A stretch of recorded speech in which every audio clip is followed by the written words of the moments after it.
আসসালামু আলাইকুম রহমতুল্লাহি তাআলা ওয়া বারাকাতুহু। Welcome back to my YouTube channel. একটি গুরুত্বপূর্ণ প্রশ্নোত্তর পর্ব নিয়ে হাজির হলাম। ভিডিওটিতে আপনারা যা পাবেন, আপনাদের কাগজপত্র সত্যায়িত করতে কি হবে? আসলে শূন্যপদের চেয়ে বেশি টেকানোর কারণ কি? 19তম সার্কুলার কবে? এছাড়াও আরও কিছু গুরুত্বপূর্ণ প্রশ্নের উত্তর দেওয়া হয়েছে, তাই সম্পূর্ণ ভিডিওটি দেখার অনুরোধ রইল। Okay, let me start the video. কি কি কাগজপত্র নিয়ে যাবেন ভাইবা বোর্ডে? তা হচ্ছে সকল শিক্ষাগত সনদপত্রের এবং মার্কশিটের অর্থাৎ নম্বরপত্রের মূল কপি, প্লাস ভোটার আইডি কার্ডের মূল কপি এবং লিখিত পরীক্ষার প্রবেশপত্র। এখন কথা হলো, এগুলোর কি ফটোকপি লাগবে আর তাকে সত্যায়িত করতে হবে?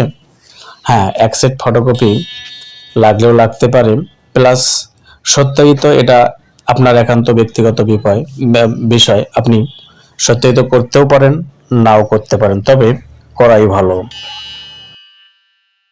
অনেকেই জানতে চেয়েছেন শূন্য পদের থেকে বেশি টেকানোর কারণ কি।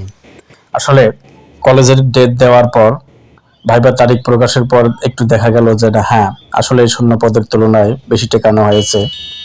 বিগত ষষ্ঠ গণবিজ্ঞপ্তির পরে যে শূন্য পদগুলো ছিল আরও অবশ্য যুক্ত হবে, তবে খুব বেশি যুক্ত হবে না। তবে এতগুলো বেশি টেকানোর কারণ কি? কারণটা এটাই হতে পারে যে তারা যেহেতু শূন্য পদের চাহিদা নিচ্ছে বা নিয়েছে, আরও নিতেও পারে, প্লাস অনেকে পরীক্ষা দিতে যাবে না, ভাইবা পরীক্ষায় অ্যাটেন্ড করবে না। তো সম্ভবত এটাও হতে পারে যে না, তারা আসলে শূন্যপদ অনেক রয়েছে বিধায় তারা টিকাইছে। ওকে, আশা করি উত্তরটা পেয়েছেন। তারপরে এক ভাই লিখেছেন, সিজিপিএ কম হলে কি চাকরি হবে? আসলে সিজিপিএ কম বা বেশি এটা কোনো ম্যাটার নয়। আপনি যদি লিখিত পরীক্ষায় উত্তীর্ণ হন, ভালো মার্ক পান এবং ভাইভায় উত্তীর্ণ হন, তাহলে অবশ্যই আল্লাহর রহমতে আপনার চাকরি হবে এবং তা আপনার প্রতিষ্ঠান চয়েসের উপর ডিপেন্ডও করতে পারেন।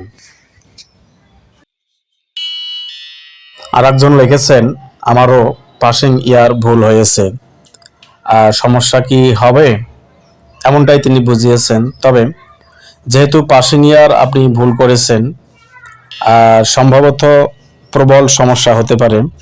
তো আসলে এই সমস্যা হতে পারে আপনার ভাই পাস করা না করা, এই পাসিং ইয়ারের উপর ডিপেন্ড করবে যদি তাদের চোখে বা নজরে পড়ে যায়। আর একজন লিখেছেন, অ্যাপ্লিকেন্ট কপি তাদের কাছে থাকে না। তো ওই প্রশ্নের আলোকেই এটা লেখা হয়েছে। আসলে থাক আর না থাক, তারা যদি এটা চক্ষুগোচর হয়ে যায় তাহলে আপনার সমস্যা অবশ্যই হবে। অ্যাপ্লিকেন্ট কপি থাকে না, এটা আপনাকে কে বলেছে? আবার অ্যাপ্লিকেন্ট কপি থাকে, এটাও আপনাকে কে বলেছে? এখন তারা কিন্তু চাবে আপনাকে যে কোনো উপায়ে বাদ দেওয়ার জন্য। অ্যাপ্লিকেন্ট কপি যদি থাকে তখন ধরে নেন আপনার অবস্থা কি হবে। ওকে, মোস্ট ইম্পর্টেন্ট কোয়েশ্চেন এবং অনেকের চাওয়ার একটি প্রশ্ন, 19তম সার্কুলার কবে? তবে 19তম সার্কুলার শীঘ্রই আসবে, তবে কিছু ক্রিটিক্যাল মুহূর্ত রয়েছে, যেমন 1 থেকে 12তম রাজ্যে আন্দোলন শুরু করেছে বা এটা ওটা করতেছে, তাদের জন্য অবশ্য সার্কুলারটা পিছিয়ে যাচ্ছে।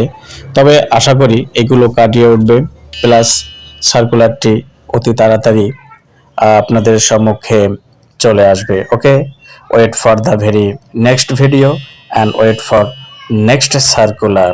Okay, these are all from me from this video, and this is the time for me to stop this video here. And before stopping myself, I am again totally urging to all of you, please subscribe my channel and share this video with your near and dear ones. Okay, thanks to all. Allah Hafiz.